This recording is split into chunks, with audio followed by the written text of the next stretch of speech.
është detyra jote të përcaktosh sa duhet jetë temperatura e suksesit në kompaninë tënde. Që shumica e CEO-ve, në momentin që e kanë shtruar një kompani, heqin duart dhe timoni. Toka është e ngrirë, asnjë gjë nuk mbin atje.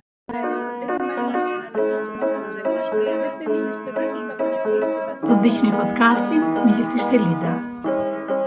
Përshëndetje miq. Në vazhdimsi të fushatës promovuese që po bëjmë për librin Coaching me Lidën, jam duke folur në një seri mbi ato instrumenta të cilat gjenden në libër, të cilat janë pjesë e Coaching me Lidën, pjesë e punës që unë bëj me CEO-t dhe me stafet e tyre të larta, prej tashmë 15 vitesh. Atë përvojë që unë kam përvolluar, edhe për shkak të këshillës që më është dhënë nga coachi, është që unë do duhet që ta hedh në letër dhe kemi punuar fort dhe unë jam shumë e lumtur që do ta ndaj këtë gjë me ju përpara Krishtlindjeve të 2025-s. Arsye pse e them dhe deklaroj është sepse besoj fort që duke deklaruar, ne po ndërtojmë një skuadër njerëzish që janë interesuar ta përdorin një orë më parë. Dhe me skuadrën e marketingut kemi rënë në një dakordsi që gjatë kësaj kohe unë të kem mundësi që të bëj sipas kërkesave të atyre që porosisin librin, të ulemi dhe të flasim për të organizuar workshops ose masterclasses me kompani të cilat kanë nevojë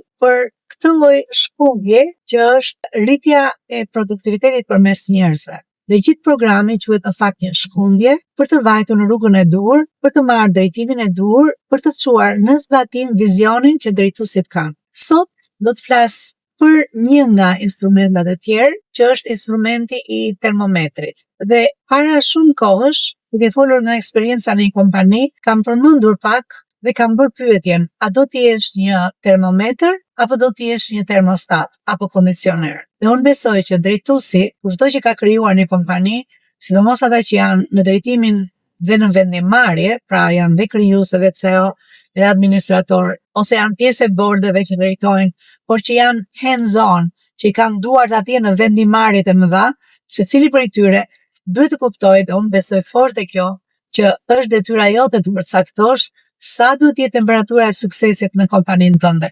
Nuk është një gjë që do ta bëj stafi për ty dhe nuk ka pse ta bëj stafi për ty, kjo është detyra fillimtare e çdo sipërmarrësi. Çfarë ndodh dhe çfarë unë shoh që bëhet në mënyrë të vazhdueshme gabim, është që shumica e CEO-ve, në momentin që e kanë shtruar një kompani, në momentin që kanë bërë sipas tyre kanë gjetur stafet e duhura, ajo që bëjnë shpeshherë është që heqin duart nga timoni. Dhe kush e përcakton kulturën e një kompanie, e përcaktojnë të tjerë. Nuk ka të bëjë fare me atë që drejtuesi do të realizojë. Kush e përcakton si do të jetë ritmi i ecjes, prapë është dikush tjetër, prapë nuk është drejtuesi. Prapë është dikush i cili ka marrë frenat e biznesit, ka marrë atë timonin e vogël që themun që drejton këtë anijen, mbasi ti ke nxjerrë anijen ujëra të thella. Dhe një nga instrumentat që unë përdor me CEO-t për të bërë që ata të kthehen në drejtimin e kompanisë, duke u bërë më të frutshëm, më produktiv, më efikas, duke ulur orët e punës në kompani, është të përcaktojmë temperaturën që ti do që një staf të ketë, të përcaktosh kulturën me objektiva të qarta për produktivitetin që ti do të arrish. Si është ky instrumenti? Në çdo fillim mbledhje, mbasi njerëzit janë sqaruar me çfarë do të thotë, dhe jesh 100% i angazhuar dhe i përfshirë me dëshirën entuziaste për të marrë pjesë në një takim ku merren vendime, ku njerëzit e duhur janë atje, ku secili e di mirë për çfarë do të jetë ky takim, për çfarë do të jetë kjo mbledhje, ku secili e di mirë që jo vetëm e dim, po kemi pasur mundësi na është marrë mendja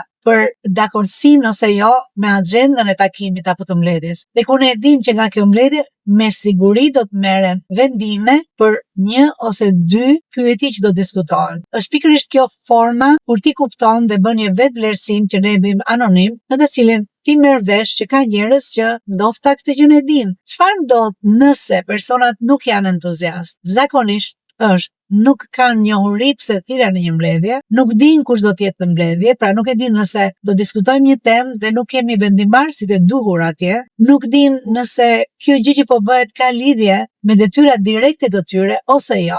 Nuk dinë nëse kjo përfshihet në përshkrimin e detyrave të tyre apo ata duhet të jenë atje vetëm për të zënë vend, dhe janë pikërisht këto mindsete, janë këto mendësi, janë këto gjendje të mendjes son kur futemi në një takim, kur ne djegim një kohë pune ose investojmë në një kohë pune, është pikërisht kjo që unë e quaj termometri. Dhe është një nga mjetet që ne i përdorim rëndom dhe nuk ka mbledhje të stafit lart apo të bordeve, që ne të ulemi dhe të mos kemi bërë termometre. Në çfarë ndodh? Pikët mund të jenë nga +10 në -10. Dhe nëse pikët që grumbullohen, kur secili vetë vlerëson në mënyrë anonime dhe thotë se çfarë pikësh është, nëse pikët janë tek 0+2 ose 0-2, është ajo që unë them shpeshherë, toka është e ngrirë, asnjë nuk mbin atje. Dhe ky është momenti që unë them, kjo mbledhje do shtyr, njerëzit duhen rilajmëruar, do duhet patjetër të vëmë, ndofta mund të ndrojmë vendit ku do bëjmë mbledhja, nëse mbledhja është online, ndofta duhet bëhet in person. Pra ne kemi në dorë të vendosim temperaturën për të marrë disa vendime, të cilat nëse nuk masin temperaturën, shumica e njerëzve gjendet thjesht të jem aty, thjesht s'kam ç'bëj, po të mungoj do më thonë pse mungove, dhe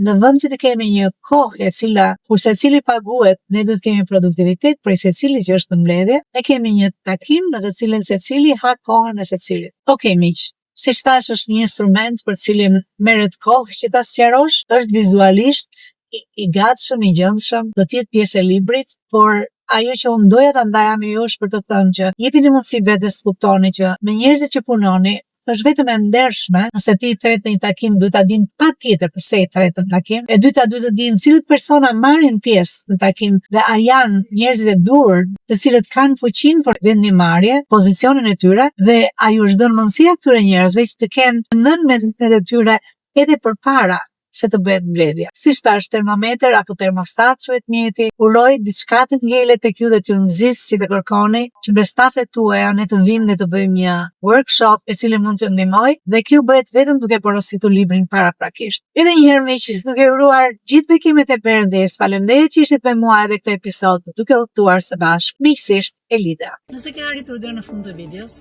kjo do të thotë që ti je një ndjekës i rregullt dhe ke interes në gjërat që ne bëjmë. Nëse është ky rasti, ju lutem më kontaktoni. Ne mund të futemi shumë mirë në një nga programet e mia dhe të marrim të shikojmë çfarë është gjëja që të bën më shumë mirë ty në momentin që ti je në përgjithësimin e karrierës ku ti je, në ecjen që ti ke bërë. Dhe jam e bindur që ti mund të bashkohesh një armatë të madhe njerëzish të suksesshëm me të cilët ne punojmë. Prej të cilëve ne në mënyrë të vazhdueshme secili nga ne mëson, por jo vetëm kaq. Krijojmë një network, krijojmë një rrjetëzim që është i jashtëzakonshëm. Kur kanë të njëjtën ide që ndahet, që është të qenit me mendje të hapur, të qenit i gatshëm të ndihmojnë njëri tjetrin dhe të qenit vazhdimisht në tregun e punës për të dhënë më të mirën tonë. Nëse është kjo që të ka sjell tek podcasti im, të lutem më shkruaj. Lutem, është shumë e kollaj të më gjesh, ndofta në Facebook me Lida Motro, ndofta në Instagram që është Emi Coaching and Consulting, e gjeni kollaj fare, ose dhe në YouTube. Mundësitë e lidhjes janë të jashtëzakonshme. Mundësitë nga të cilat ju do përfitoni nga kjo lidhje nuk ka të bëjnë me mua, ka të bëjnë me gjithë rrjetin e njerëzve me të cilët do të bashkëpunoj. Uroj t'ju shoh nga brenda programeve të MCC. Ju uroj gjithë bekimet e Perëndis. Miqësisht, Elida.